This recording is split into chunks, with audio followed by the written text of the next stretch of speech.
If you're feeling lost in your career and stuck in your life, you're feeling that you're not living to the fullness of your life. You're at a point in life where you don't know what to do. I felt the same way. This video and this book is for you. In life, we arrive at this crossroads over and over again, and we have to make a choice. Whether it's making a career change or making any other important changes in life. There is always a faint inner voice telling us what to do. We always have two choices, what we should do and what we must do. These are the two concepts that El Luna talks in her book, The Crossroads of Should and Must. Find and follow your passion. If you're new to this channel, hi, I'm Raghav. My brother Ansh and I moved to this remote village in the forest to live a more authentic and meaningful life. On this channel, we share our journey to help others live their version of their countryside dream. Today, I want to talk about a book that I read when I was working at a corporate architectural firm. This book gave me the courage to quit my job and explore an unconventional path. It kinda gave me permission to honor my calling. I was working more than 60 hours for a multinational architecture firm. I had incredible colleagues. I had a boss. He was more like a friend than a boss. I had work that I deeply cared about. But deep down, I could feel this uncomfortable void of dissatisfaction. I knew that I wasn't living life on my own terms. I knew I did not own my mornings or even vacations. I just felt that I wasn't making a difference in the world. In fact, I have made a whole video on why I quit my job. On the other side, I did not have enough savings. I could not quit a job that paid for my travels, which was the only enjoyable activity in my life. Even though I did not want to climb the corporate ladder, I did not know what to do or who I wanted to be if I quit my job. I found this book while searching for a gift for a dear friend and colleague who was turning 25. I did not read this book before, but I just found the title very fascinating and the watercolors pretty cool. After gifting the book, I just forgot about it for 3-4 months. But in those months, my workload increased exponentially. My friend saw me getting more and more frustrated with my work life, and since he had read that book during that time, he suggested me to read the book as well.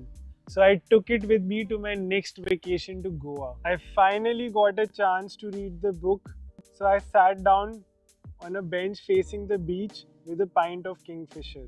As the title suggests, the book talks about two topics, should and must. Should is the life other people want us to live, whether it be strangers or even our loved ones. I like to call it the and then I'll be happy path.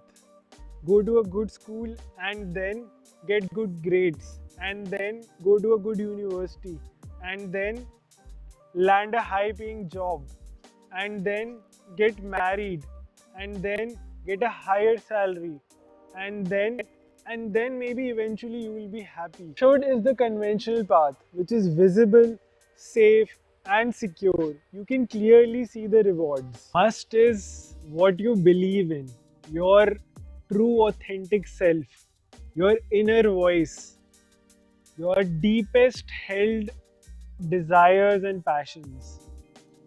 Must is what gives you the experience of feeling alive. But must is a journey, a lonely journey without a roadmap. It is a pathless path, which is also the title of another interesting book by Paul Millard. Must is full of uncertainty and has no guarantees. You can take the example of Vincent van Gogh. He went unnoticed throughout his life and took the lonely road of choosing must and honoring his calling. But now the problem was, what is my must? El Luna suggests that you should call your mom or somebody who was there around you when you were a child to get to know how you were as a kid or what did you enjoy being a child. So I did that. I called up my mom asking, Mom, what did I enjoy as a child? And she replied, beating your brother.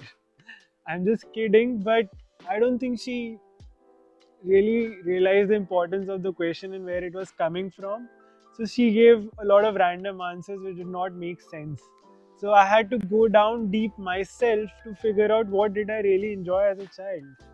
And when I did that, I realized that there was this vivid memory of me, building those forts using bed sheets and cricket wickets or twigs and sticks so that we could play Monopoly with my friends.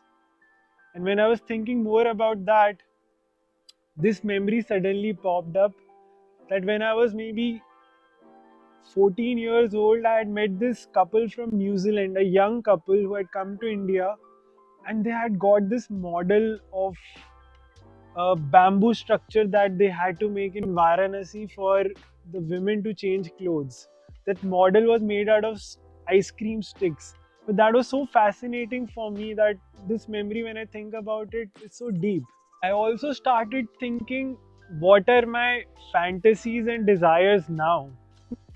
So the thoughts that came up to my mind was that I enjoy traveling, I like being close to nature, and maybe when I started connecting the dots and patterns, I realized that that's why I like tiny houses, or maybe I want to travel like Rolf Potts.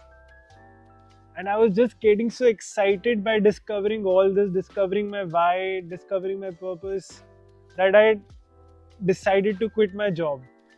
As soon as I decided to quit my job, suddenly my body and mind revolted.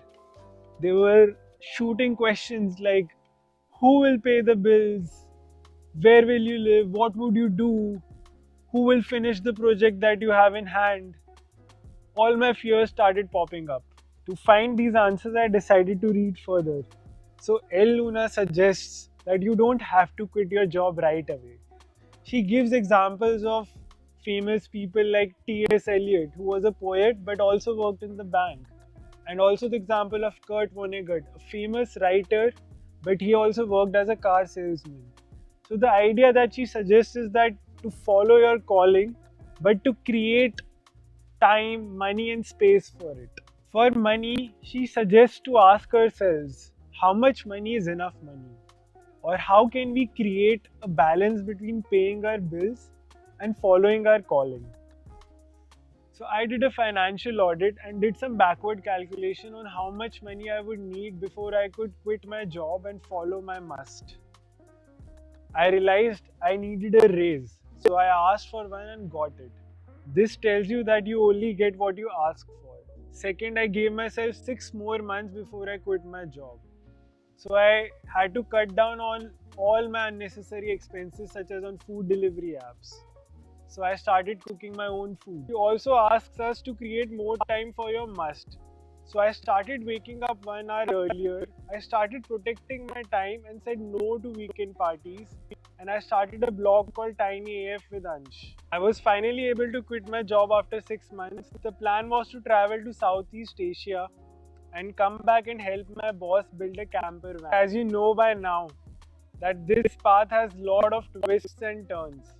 The pandemic derailed all my plans. It showed us that life is uncertain anyway. The universe had better plans. Ansh and me, we both moved to the countryside to live a more authentic and meaningful life. We even built a mud house with our own labor of love. But even now, as entrepreneurs and artists, we still struggle to describe what we actually do. The society wants to put labels on you or put you in boxes. They will judge you if you don't have a security of a job. Everything didn't go as per plans. I knew if I chose must, I could let other people down. But if I did not honor my calling, I would have let myself down. So basically, choosing must is like choosing uncertainty over unhappiness and emptiness. But as El Luna says, choosing must is the greatest thing you can do for yourself. I want to end this video by sharing the quote by Rumi in the book. Let yourself be silently drawn by the strange pull of what you really love. It will not lead you astray. If you like this video, please consider subscribing the channel and sharing it with your friends and family. And don't forget to press the bell icon. Thank you.